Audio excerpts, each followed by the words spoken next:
وَإِنَّكَ لَعَلَى خُلُقٍ عَظِيمٍ۔ السلام علیکم ورحمۃ اللہ وبرکاتہ، نحمدہ ونصلی علی رسولہ الکریم، اما بعد فاعوذ باللہ من الشیطان الرجیم، بسم اللہ الرحمن الرحیم، رب اشرح لی صدری ویسر لی امری واحلل عقدۃ من لسانی یفقہوا قولی۔ الغنی۔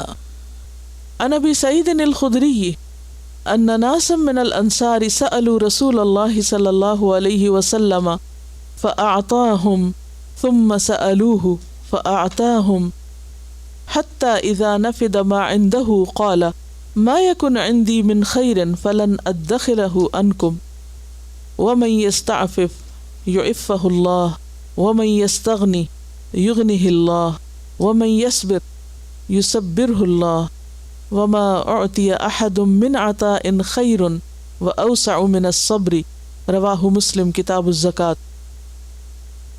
سیدنا ابو سعید خدری رضی اللہ عنہ سے روایت ہے کہ انصار کے چند لوگوں نے رسول اللہ صلی اللہ علیہ وسلم سے کچھ مانگا تو آپ نے ان کو دے دیا، انہوں نے پھر مانگا، آپ نے ان کو دیا، یہاں تک کہ جب تمام ختم ہو گیا جو آپ کے پاس تھا تو فرمایا میرے پاس جو مال ہوتا ہے وہ میں تم سے ذخیرہ نہیں کرتا، یعنی بچا کے نہیں رکھتا، یعنی تم ہی کو دے دیتا ہوں، اور جو سوال سے بچے اللہ اسے بچاتا ہے، اور جو اپنے دل کو بے پرواہ رکھے اللہ اس کو بے پرواہ کر دیتا ہے، اور جو کوئی صبر کی عادت ڈالے اللہ اس کے لیے صبر آسان کر دیتا ہے، اور کوئی عطا یعنی بخشش، تحفہ صبر سے زیادہ بہتر اور کشادگی والی نہیں۔ سب سے بڑی چیز جو انسان کو خیر میں سے ملی ہے وہ صبر کی عادت ہے۔ ایک اور حدیث بھی اس سے ملتی جلتی ہے، حکیم بن حزام ایک صحابی ہیں، ان کے بارے میں انہوں نے آپ سے بار بار سوال کیا، آپ نے ہر بار ان کا سوال پورا کیا، جب مانگنے آتے آپ دیتے، لیکن آخر میں فرمایا کہ اے حکیم، یہ مال نہایت مرغوب چیز ہے، جو شخص اسے کھلے دل سے لیتا ہے خدا اس میں برکت دیتا ہے، اور جو اس کو حرص کے ساتھ لیتا ہے، لالچ سے لیتا ہے، اس میں برکت نہیں ہوتی۔ اور اس شخص کے مثل ہے، یعنی اس شخص کی مانند ہے وہ شخص کون؟ جو حرص سے لیتا ہے، لالچ کے ساتھ، جو کھاتا ہے مگر اس کا پیٹ نہیں بھرتا۔ تو اس بات کا ان پر یہ اثر ہوا کہ انہوں نے اس بات کے بعد، نبی صلی اللہ علیہ وسلم کی اس نصیحت کے بعد کبھی کسی کا عطیہ قبول ہی نہیں کیا، کیونکہ آپ نے پسند نہیں کیا بار بار سوال کرنا۔ سوال کرنا ویسے بھی ناپسندیدہ ہے، لیکن صحابہ کرام آپ کے سامنے اپنی حاجات اور ضروریات رکھتے تھے، جیسے انسان اپنے والدین سے سوال کر سکتا، اپنے قریبی رشتہ داروں سے، لیکن وہ بھی ایک لمٹ میں ہونا چاہیے۔ ماں باپ کو بھی حد سے زیادہ پریشان نہیں کرنا چاہیے، یا کوئی بھی ایسا شخص۔ تو یہاں پر نبی صلی اللہ علیہ وسلم نے ان کو سمجھایا، کیونکہ پھر ایک ہیبٹ بن جاتی ہے نا، ایزی منی حاصل کرنے کا ایک ذریعہ بن جاتا ہے، انسان کوشش چھوڑ دیتا ہے۔ اور جیسے پیچھے کہا کہ وَمَن يَسْتَعْفِفْ يُعِفَّهُ اللَّهُ، جو سوال سے بچنا چاہے گا اللہ اسے بچا دے گا، سوال کرنے سے پہلے ہی اللہ اس کی ضرورت پوری کر دے گا۔ تو جو شخص حرص سے لے، حرص یا لالچ یا کسی کے مال پہ نظر رکھ کے اس سے کچھ لینے اور مانگنے اور نکالنے کی جو فکر کرے، تو اس کے پاس جتنا بھی اس میں برکت نہیں ہوتی، وہ ہمیشہ بھوکا ہی رہتا ہے، پورا نہیں پڑتا اس کا، کیونکہ وہ ایک ایٹیٹیوڈ بن جاتا ہے نا، کیونکہ لالچ کے ساتھ لیا، جتنا بھی لیا وہ تھوڑا پڑا، تھوڑا اس سینس میں بھی پڑا کہ وہ لالچ ختم نہیں ہوئی، جو ہے اس پہ نظر نہیں، جو دوسرے کے پاس ہے اس پہ نظر، اور بار بار اسے بٹورنے اور نکالنے کی فکر ہے۔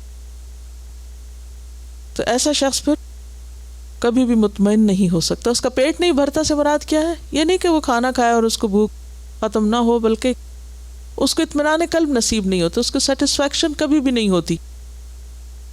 تو اس موقع پر یہ نصیحت جو تھی وہ ان کے اتنے کام آئی کہ اس کے بعد انہوں نے کبھی نہ سوال کیا، اور اگر کسی نے سوال کے بغیر بھی دیا تو اس کو بھی نہیں لیا۔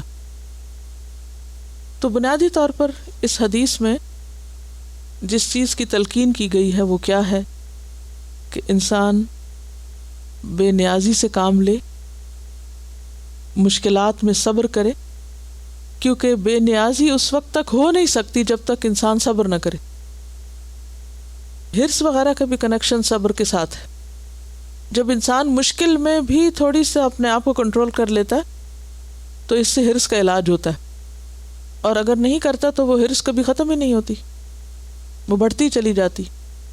تو ہر چیز کی باغیں کھینچنی پڑتی ہے, اس کو کسی حد پہ روکنا پڑتا ہے, اور اگر نہ روکا جائے تو وہ پھیلتا ہی چلا جاتا ہے.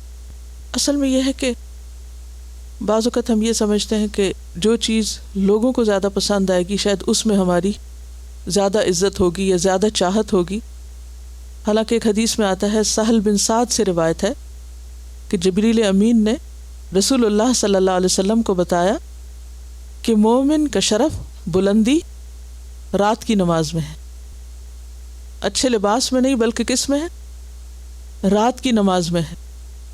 اور مومن کی عزت انسانوں سے بے نیاز ہونا ہے.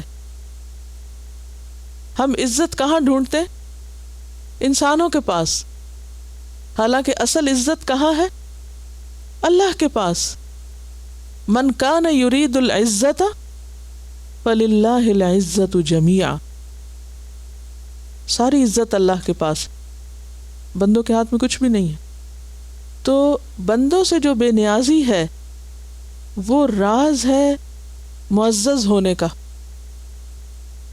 کیونکہ جب انسان لالچ رکھتا ہے, خواہ وہ لالچ مال ہی کا نہیں صرف ہوتا, بعض اوقات وہ اپریسیشن کا بھی ہوتا ہے کہ کوئی ہمیں اپریشیٹ کرے. دیکھیں نا, جن لوگوں کو تعریف کا شوق ہوتا ہے, تو آپ نے کبھی نوٹ کیا ہوگا کہ کوئی بات کرتے ہیں تو کرنے کے بعد وہ ادھر ادھر دیکھتے ہیں کہ اچھا لوگوں کا ری ایکشن کیا ہے. واٹ از دس؟ یعنی بات کرنے کے بعد دائیں بائیں دیکھنا کس بات کی علامت ہے؟ یہ بھی ہرس ہے نا, لالچ ہے. کس بات کا؟ یہاں مال کا نہیں ہے, یہاں تعریف کا ہے. تو یہ بھی تو ڈپینڈنٹ ہونا ہے نا کہ آپ کچھ کر ہی نہ سکے جب تک کوئی آپ کی تعریف نہ کرے, جب تک کوئی آپ کو سپورٹ نہ کرے. تو اس طرح انسان کمزور ہو جاتا ہے. آپ کو پتہ ہے حضرت عائشہ نے شادی کے دن کیا پہنا تھا؟ سیرت پڑھی نہیں نا آپ لوگوں نے, بخاری کو پڑھیں. دھلا ہوا کرتا. کسی کی شادی ہوئی اور اس کا قیمتی ڈریس دیکھ کے ناراض ہوئی وہ, اور اس موقع پہ کہا کہ میں نے اپنی شادی پہ دھلا ہوا کرتا پہنا تھا, اور وہ اللہ کے رسول کی بیوی تھی. تو ان کی شان میں تو کوئی فرق نہیں آیا, کیونکہ وہ شان لوگوں میں تلاش نہیں کرتے تھے. بات یہ ہے کہ ہم نے ایک معیار قائم کر لیا کہ دلہن بننے کا مطلب یہ کہ ضرور ایکسٹرا اسپینڈنگ کرو. کیونکہ یہاں پر یہ جو کہا گیا نا کہ جو بے نیازی برتے گا اللہ اس کو بے نیاز کر دے گا, اور جو پاک دامنی اختیار کرے گا, سوال سے بچنا چاہے گا, اللہ اس کو بچائے گا. اب یہ کیفیت کب پیدا ہوتی ہے کہ انسان بچنے کی کوشش کرے یا بچے؟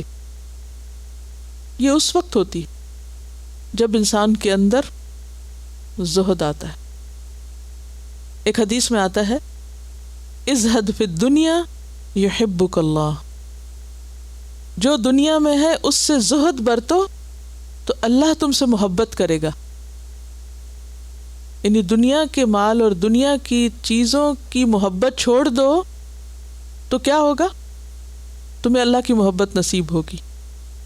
وَازْهَدْ فِي مَا عِنْدَ النَّاسِ يُحِبُّكَ النَّاسِ. اور جو لوگوں کے ہاتھ میں ہے اس سے زہد برتو تو لوگ تم سے محبت کریں گے. یعنی سوال کرنے کی بجائے اور ان کے مال میں لالچ رکھنے کی بجائے اور ان کے پاس جو کچھ ہے اس کو نگاہیں بھر کے دیکھنے کی بجائے کیا کرو؟ اس سے بے نیاز ہو جاؤ, لالچ نہ رکھو, تو کیا ہوگا؟ لوگ تم سے محبت کرنے لگیں گے. کیونکہ جب آپ مال سے محبت رکھتے ہیں نا تو آپ لوگوں کی سطح پر ہوتے ہیں. کیا مطلب لوگوں کی سطح پر؟ لوگوں کے لیول پر. اور جب آپ کسی کے لیول پر ہوتے ہیں تو کوئی آپ کی قدر نہیں کرتا. قدر کب ہوتی ہے؟ جب آپ اس لیول سے اوپر جاتے. مثلا دو لوگ آپس میں بات کریں, ایک دوسرے کو سنا رہا, دوسرا پہلے کو سنا رہا, دونوں کا لیول کیا ہے؟ ایک. اگر اس موقع پر ایک صبر سے کام لیتا ہے تو اس کا لیول کیا ہوا؟ دوسرے سے اونچا ہو گیا. اب کیا ہے؟ یہ جس کا اونچا ہے اس کی قدر خود بخود لوگوں میں ہوگی. کبھی ایسا نہیں ہو سکتا کہ کوئی شخص ایسے موقع پر صبر کرے اور اللہ اس کی عزت میں اضافہ نہ کرے. کیونکہ صبر سے بڑھ کر کوئی عطا ہے ہی نہیں جو کسی کو ملی ہو. عزت ہے مومن کی. اب آپ دیکھیے کہ مال کے معاملے میں بھی جب آپ اسی طرح دنیا کے پیچھے دوڑیں گے جس طرح اور لوگ دوڑ رہے ہیں تو لوگوں کے دلوں میں آپ کی عزت نہیں ہو سکتی، کیونکہ وہ آپ کو اپنے جیسا ہی سمجھتے ہیں. جب وہ آپ کے اندر یہ دیکھتے ہیں کہ آپ کو دنیا کی طلب نہیں ہے، اور حقیقی معنوں میں یہ نہیں کہ کسی اوپر سے لبادہ اوڑھ لینے سے یا وقتی طور پہ کوئی مسکینی اختیار کرنے سے، یہ نہیں.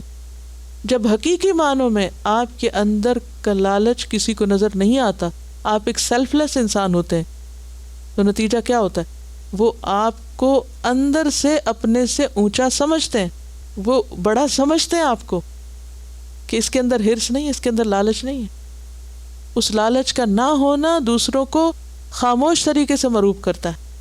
اور یہ موقع ہوتا ہے جب لوگوں کے دل میں ایسے انسان کی محبت پیدا ہو جاتی کہ یہ بے غرض انسان ہے، یہ سیلف لیس انسان ہے، اس کو دنیا سے غرض نہیں ہے. سبحانک اللہم و بحمدک اشہد ان لا الہ الا انت استغفرک و اتوب الیک. السلام علیکم و رحمۃ اللہ وبرکاتہ.